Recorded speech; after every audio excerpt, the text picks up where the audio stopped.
Assalamualaikum warahmatullahi wabarakatuh. Perkenalkan, nama saya Miftahul Janna dengan NIM 2105-1260-2002 sebagai pemateri 1 perwakilan kelompok 17 Prodi Business English Communication kelas B, dan teman saya bernama Fitrah Naila As-Salfa dengan NIM 2105-126-01030. Pada kesempatan kali ini, kami akan menjelaskan materi kami yang berjudul Strategi Komunikasi Manajemen Bisnis. komunikasi merupakan aktivitas dasar manusia. Dengan berkomunikasi, manusia dapat saling berhubungan satu sama lain. Komunikasi diperlukan dalam berbagai bidang kehidupan manusia. Salah satunya adalah di sektor ekonomi, yaitu bisnis. Melihat kondisi ekonomi di bidang bisnis yang serba kompetitif terutama di era globalisasi, pengusaha bisnis diharapkan dapat menempatkan dan mempertahankan posisinya di antara berbagai persaingan. Terjadinya komunikasi adalah sebagai konsekuensi hubungan sosial. Paling sedikit terdiri dari dua orang yang saling berhubungan satu sama lain, yang karena berhubungan tersebut menimbulkan interaksi sosial. Komunikasi berlangsung apabila antara orang-orang terlibat terdapat kesamaan makna mengenai suatu hal yang dikomunikasikan. Macam-macam pengertian komunikasi.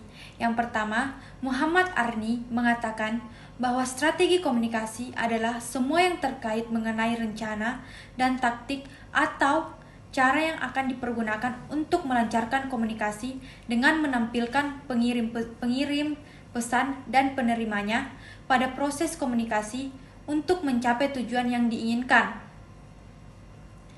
Sedangkan menurut Anwar Arifin, strategi komunikasi merupakan seluruh keputusan kondisional tentang tindakan yang akan dijalankan guna mencapai tujuan. Yang ketiga, menurut Chris Field, strategi komunikasi terbagi menjadi 3 teori utama. Yang pertama, put strategi, yang kedua push strategi, dan ketiga pull strategi. Tujuan utama strategi komunikasi menurut Erwin Pace, Brent Peterson, dan M. Dallas Burnett yaitu: yang pertama, to secure understanding, yaitu untuk memastikan bahwa terjadi suatu pengertian dalam berkomunikasi. Andaikan ia sudah mengerti dan menerima, maka penerimaannya itu harus dibina. Yang kedua, to establish acceptance, yaitu bagaimana cara penerimaan itu terus dibina dengan baik. Yang ketiga, to motive action, yaitu penggiatan untuk memotivasinya. Yang keempat, the goals which the communicator sought to achieve, yaitu bagaimana mencapai tujuan yang hendak dicapai oleh pihak komunikator dari proses komunikasi tersebut. Manfaat strategi komunikasi. Menurut Greenley, terdapat beberapa manfaat manajemen strategi yang dirasakan perusahaan. Seperti manajemen strategi memungkinkan untuk mengidentifikasi, menentukan prioritas, dan eksploitasi peluang yang ada.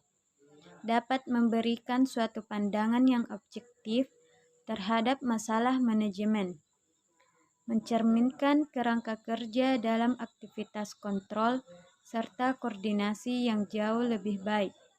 Manajemen strategi bisa meminimalisir akibat dari suatu kondisi dan perubahan yang tidak bagus. Manajemen strategi memungkinkan supaya keputusan yang besar bisa mendukung dengan lebih baik terhadap tujuan yang sudah diterapkan. Dan manajemen strategi membuat alokasi waktu dan sumber daya yang lebih efektif untuk memaksimalkan peluang yang sudah teridentifikasi.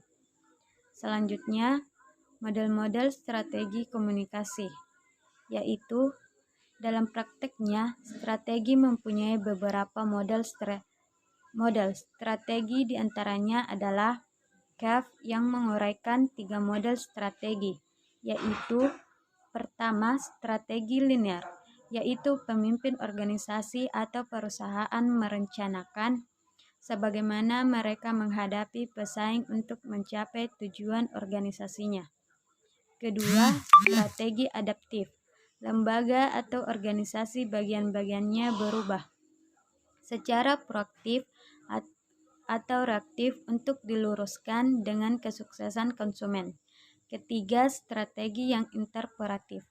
Wakil organisasi menyampaikan pengertian yang dimaksudkan untuk memotivasi para pihak yang terkait dalam organisasi. Pada dasarnya, ketiga model strategi komunikasi di atas bertujuan untuk mencapai hasil yang diinginkan dan berjalan sesuai dengan yang diharapkan. Sekian dari kelompok kami. Mohon maaf bila ada salah kata, karena manusia juga tidak luput dari kesalahan. Kurang dan lebihnya mohon dimaafkan. Dan saya akhiri dengan ucapan wabillahi taufiq wal hidayah. Wassalamualaikum warahmatullahi wabarakatuh.